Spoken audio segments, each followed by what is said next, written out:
Welcome to Lead Today with me, Kalyna. Let's talk leadership.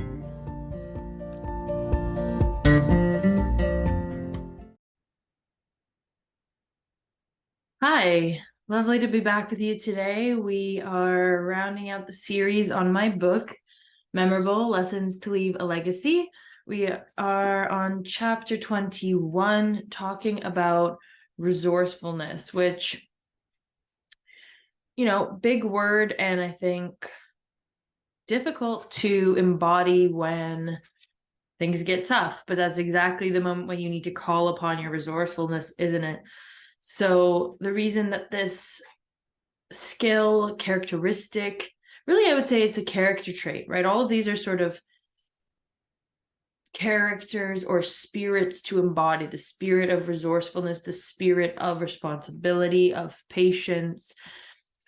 There's I want to say ethos, which I'm not sure if that's the right word, but there's a feeling when someone is resourceful, right? And they're embodying their resourcefulness that you feel like you can trust them in dire straits. And those are some of the stories that make the best, I think, examples. And in my life, I've certainly experienced that where, again, I feel most resourceful when something's going horribly wrong because there's that spike of cortisol, adrenaline. I feel like, oh, I need to figure this out. This is high stakes.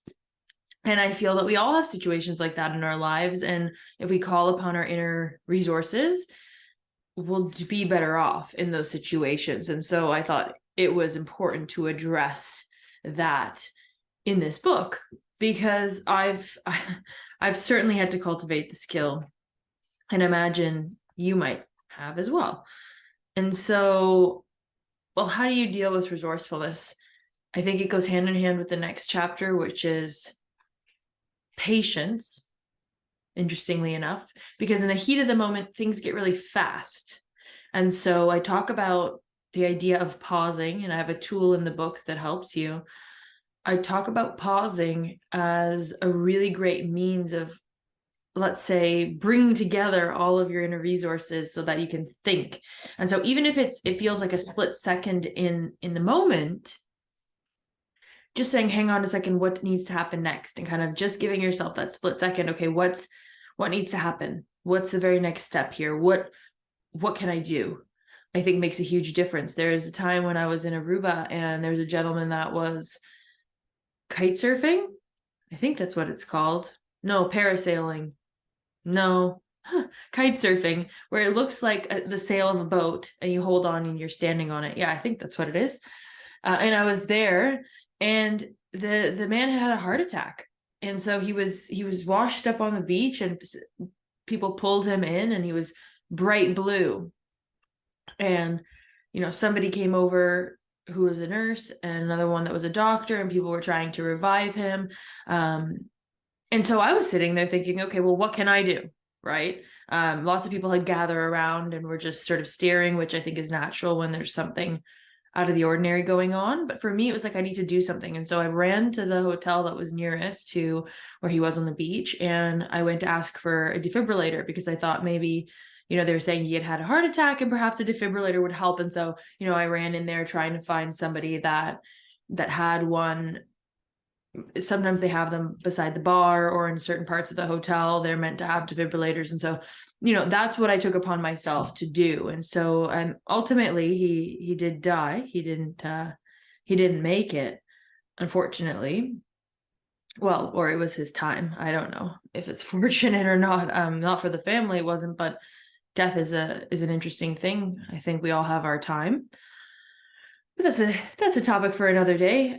The core point of what I'm trying to get at here is, I figured out what I could do next. And so I think a lot of us stop and stare at the difficulties of life. And that's okay for a moment, right? To be kind of shocked and bewildered. I think being resourceful is taking in what you can in terms of the information at hand and saying, okay, what can I do? What can I do next, right? What's that one thing that I can do to help? And perhaps it's helping yourself, right? Not a man on the beach, but you. And I think we downplay or discredit our small movements forward. And that's really what being resourceful is. It's in a trying time, getting out there for a walk. It's just getting out of bed and having a shower. There are moments in life where things are really hard. Things are really hard and you don't want to necessarily, and you feel like you can't. And sometimes maybe you can't get out of bed because you're that, for whatever reason, physically exhausted and or injured. There are times when you really can't. And so I think resourcefulness is mustering up the will to do the very next thing, just one thing that is in your control, that you can do. And if you can't move and you're paralyzed from head to toe, then perhaps that's regulating your thoughts. And we talk about this in part 1 of the book a little bit, right, on perspective and things. But resourcefulness is also corralling your thoughts, and you're corralling them, or you're guiding them in the direction of what can I do. And I think that's what this book is all about at the end of the day, is we have all these different thoughts. And when you channel the spirit of resourcefulness or patience or responsibility or purpose, you're taking your thoughts and you're kind of creating a lane for them. And that's my aim with this book, is to create a laneway for your thoughts that it's going to be most useful for the situation at hand. And so when you pick up the book and you go to resourcefulness, it's because you're feeling maybe out of sorts, maybe not very resourceful, not sure how you're going to tackle a challenging situation at hand. And you're feeling like, okay, let me pause and just collect myself and then put my next best step forward. That's really, I think, what resourcefulness is looking around, saying, what are the resources available to me at this moment? Okay, what's the best next step I can take? Because in business, in life, things are going to show up that are not planned. And then you've done your bit in the chapter on structure, where you've tried to create a structure, you've made a plan, you're as thought out as you possibly could be given the time and information that you have, and now something's gone wrong, right? The inevitable twist in the plot that always happens, where, look, it's not going to go according to your plan. You should still have a plan, right? We agree on the fact that plans are good. They guide your steps a little bit more than if you don't have one. And certainly when you have something you're aiming at, right? When you have a goal that you've set for your career or your life, oh, I want to accomplish this thing, your list of 25 things that we go through in the book. Okay, well, you should know what those things are to be able to walk toward them. But you're going to have missteps, and you're going to walk off the path a little bit, and that plan and the route that you've set and the end goal could remain the same. It could shift. And so that's when you get resourceful, when things head off course. And I'm asking myself, okay, what can I do next? What's the very next thing I can do? And I think that that's really all I can give you for this episode. And it might sound simplistic, but this is all that's really available to you if you really feel the need to be resourceful, right? Like, it's like, okay, the task at hand, this is urgent for some reason, and I need to just collect my inner resources, collect my outer resources, and make a decision, make a call. Now, if you have a longer drawn out project that you're working on, or a business, or some assignment that you're working on, it might call upon your inner resources frequently. And so in that case, maybe you tie it with the spirit of structure, with the characteristic in the book of structure, and you say, okay, well, let me structure my resources. It could be time, money, people that are working with you, right? And you can plan that a little bit better. So you can be resourceful in a planned way. My intent with the chapter is more for those times when you feel like, you really feel like you need to go all in on something. Because I think structure sort of tackles the managing of resources, which is, and if you haven't heard that episode, or if you're just joining us in this series, I've done an episode per chapter of the book. So if you haven't heard that episode yet, and you do like more structure to understand why that's important, or why I've added it in the book, I recommend you go to that episode. But so I feel that I tackled being resourceful, let's say, in a structured way, where you're planning in that chapter. And that's why this chapter really focuses on, okay, I need to push through resistance of some sort, whether it's internal or the situation is challenging, difficult, unknown, unforeseen, right? I need to get through this. I need to somehow burn the bridge and move forward to the next thing with my inner resources in hand. And again, the first step I would say is pausing and assessing the lay of the land and saying, okay, what's in front of me? What do I have in my backpack, so to speak? What are my resources? What do I have with me? Okay, what's the very next step? I think that's a solid way to deal with this. So while this has been concise, to whatever degree, I think that this is the best question that you can ask yourself if you're sitting there going, I'd like to be more resourceful. This is the question to ask. Well, if you've got a plan set out and something's going astray, what's the next best step I can take? The very next thing, just one step forward. What can I do to resolve this? And an answer will inevitably come to you based on the time frame you have and the resources.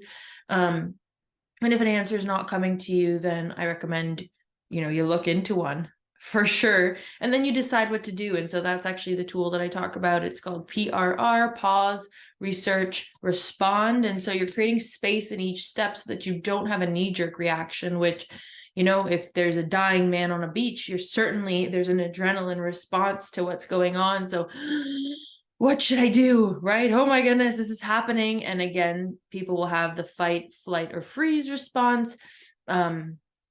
That might be something to ask yourself, what's my tendency when things go astray? Because hopefully if you're listening to this, nothing is immediately going sideways for you.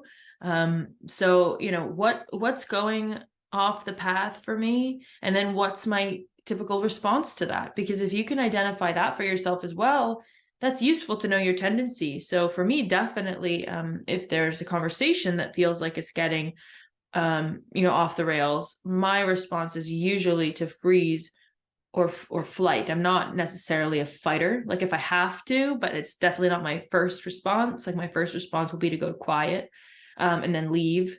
I might fight, but then it's, at some point I'm just going to throw it in and say, this is not taking me anywhere if I feel threatened. So, it's up to you. Some people really escalate and go high volume on things. Right? They'll get louder and louder and they push and push and push. Other people, shut down immediately. And there's a continuum, right? Maybe in certain relationships, you're more willing to fight. In other relationships, you freeze.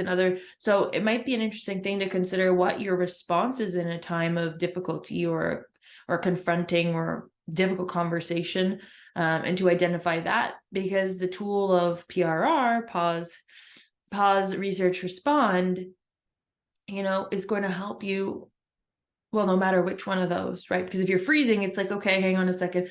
Maybe you do take some space and then you can come back to it with a response. If you run away, you've run away from the situation. So you can certainly take a moment to research and then respond appropriately. If you're a fighter, it's a little bit harder because you're going into an automatic response of, I need to defend myself, and you're pushing, right? But if you can identify for yourself, okay, I'm fighting here. Okay, I'm pushing here. Hang on. The moment you can kind of identify you're responding in your typical way, you do have the opportunity then to say, okay, I don't want to respond like this. I don't want to be this way. Let me try to figure out a different way to go about this. So you've got choices. And I think slowing down the response time by pausing, and that's consciously saying, well, let me take a second, or what's my very next best step here, is critical. So if you want more on this, of course, you're invited to grab a copy of the book.